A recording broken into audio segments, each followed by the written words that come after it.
केंद्रीय बजट में कृषि क्षेत्र के लिए उठाए गए कदमों पर आयोजित वेबिनार को संबोधित करते हुए प्रधानमंत्री नरेंद्र मोदी ने प्रसंस्कृत उत्पादों के लिए वैश्विक बाजार की आवश्यकता पर जोर दिया। उन्होंने कहा कि ये समय की आवश्यकता है कि किसानों की उपज को बाजार में अधिक से अधिक विकल्प उपलब्ध हों।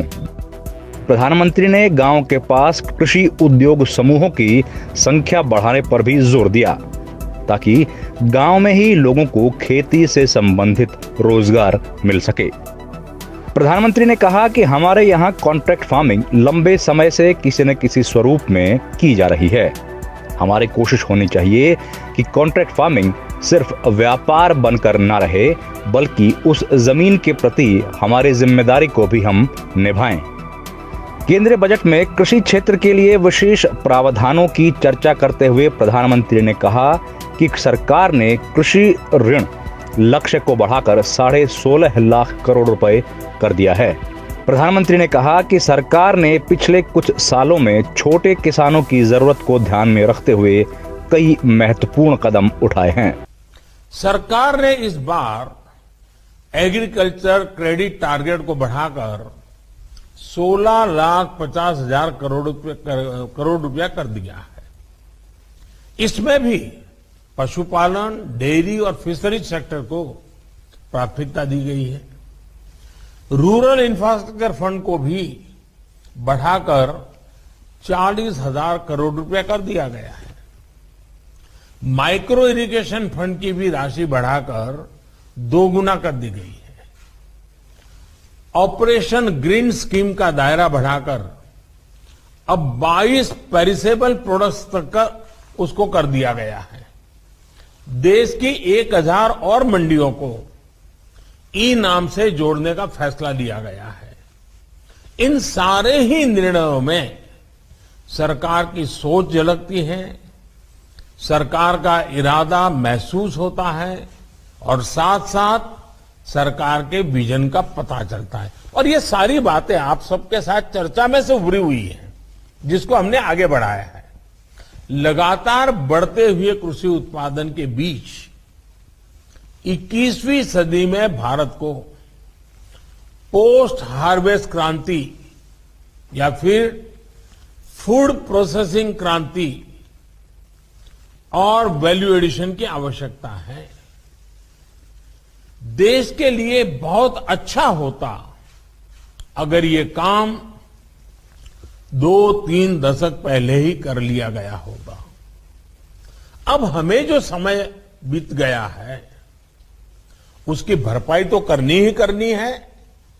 आने वाले दिनों के लिए भी अपनी तैयारी और अपनी तेजी को बढ़ाना है।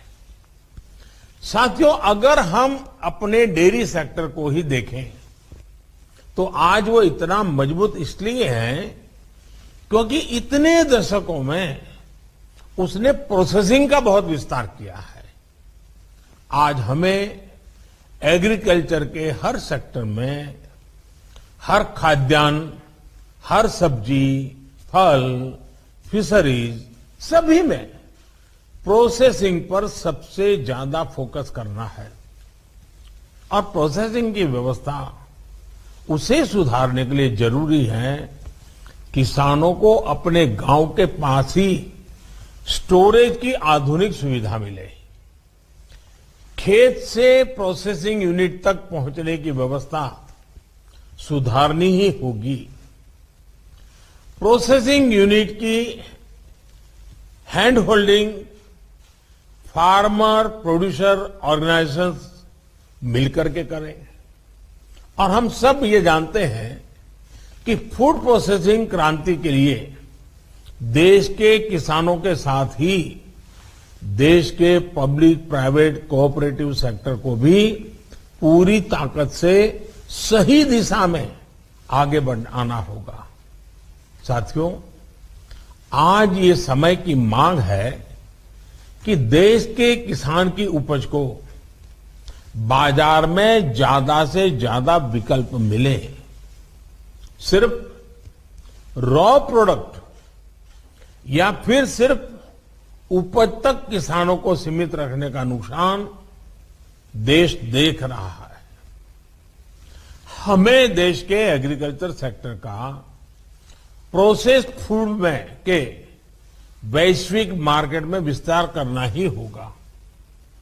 हमें गांव के पास ही एग्रो इंडस्ट्रीज क्लस्टर की संख्या बढ़ानी होगी ताकि गांव के लोगों को गांव में ही खेती से जुड़े रोजगार मिल सके।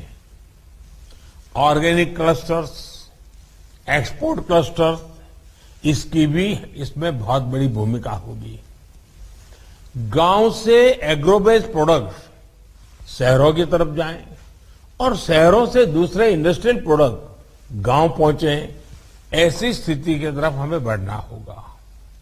अभी भी लाखों माइक्रो फूड प्रोसेसिंग यूनिट्स देश में चल रही है, लेकिन उनका विस्तार करना, उनके सामर्थ्य को बढ़ाना, ये आज समय की मांग है, बहुत जरूरी है।